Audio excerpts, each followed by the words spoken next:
You never forget the first time you host a tween girl sleepover. You know, it kind of hits you like weather, but not a storm. Storms have structure. This was more like a swirling pocket of atmosphere that escaped from a lab. And I knew we were in trouble the second they opened that candy. It was like watching someone hand a grenade to a squirrel. Fascinating, but you just know the next 3 minutes are not going to be peaceful. Hey, welcome to 1 Minute Later. I'm Craig, and tonight's episode is brought to you by the American Association of Dad Eardrums. We're not doing well. And this whole story is pretty much Exhibit A. So let's get on into it. All right, I walk out of my bedroom, and there's my 10-year-old daughter, Sadie, and her friend. Let's just call her Alice. And Alice is trekking across our sectional sofa like she's training for National Geographic. She hits the armrest, spreads her wings, and launches into full bird mode.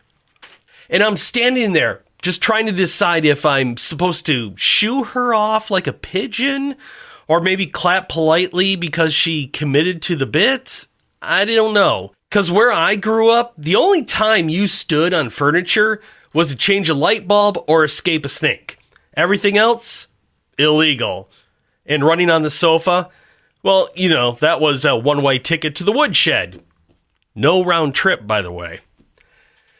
I felt myself overheating, and I did what a fully grown adult man does when he's about to lose it. I retreated to my bedroom, closed the door, and I whispered to myself like I was defusing a bomb. Because, remember, this was not my kid. This was someone else's precious little cherub.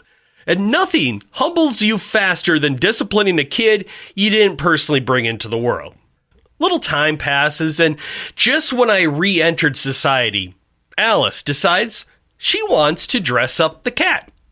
Which, in fairness, by the way, is the kind of activity kids put on Pinterest boards. But our cat, well, has the personality of a retired drill sergeant.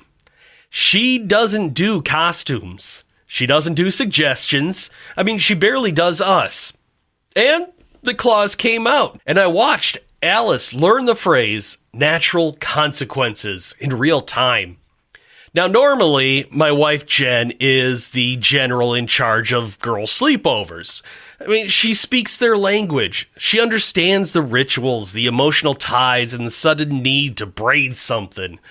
But the other night, she got a call from work and left me in command of whatever this was.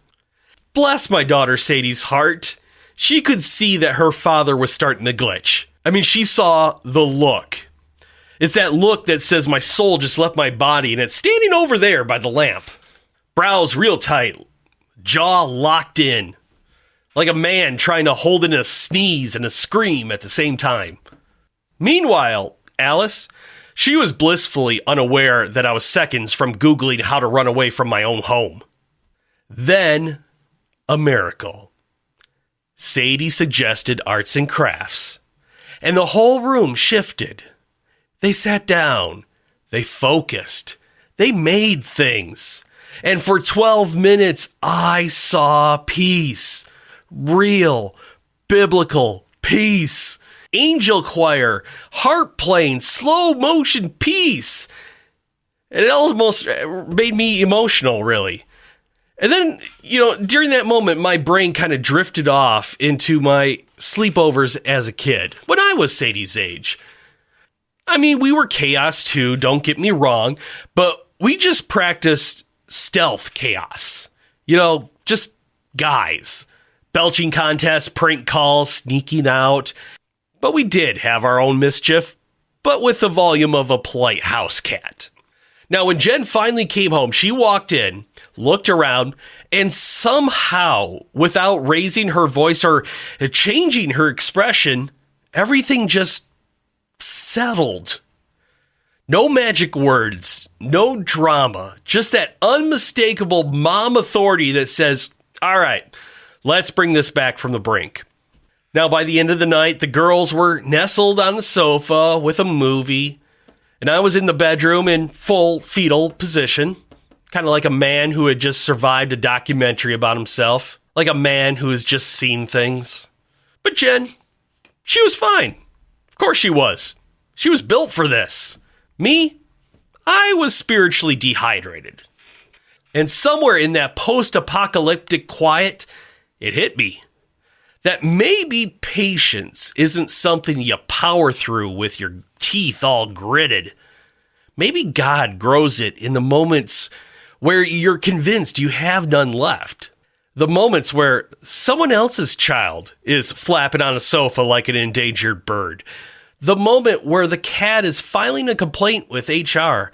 The moments where you hide in your room bargaining with heaven. Maybe patience is just surviving the madness and realizing God didn't bail on you the second the candy hit the table. He was there, steady, watching you wobble, but not fall. Sometimes that's all you get. And sometimes that's enough. Thanks for listening to 1 Minute Later. Now, if you have your own sleepover survival stories or just any moment where your patience took a spiritual nosedive, I'd love to hear from you. You can email me, Craig, C-R-A-I-G, at KJIL.com. It genuinely helps me feel less alone. And you know what? That's a ministry in its own way.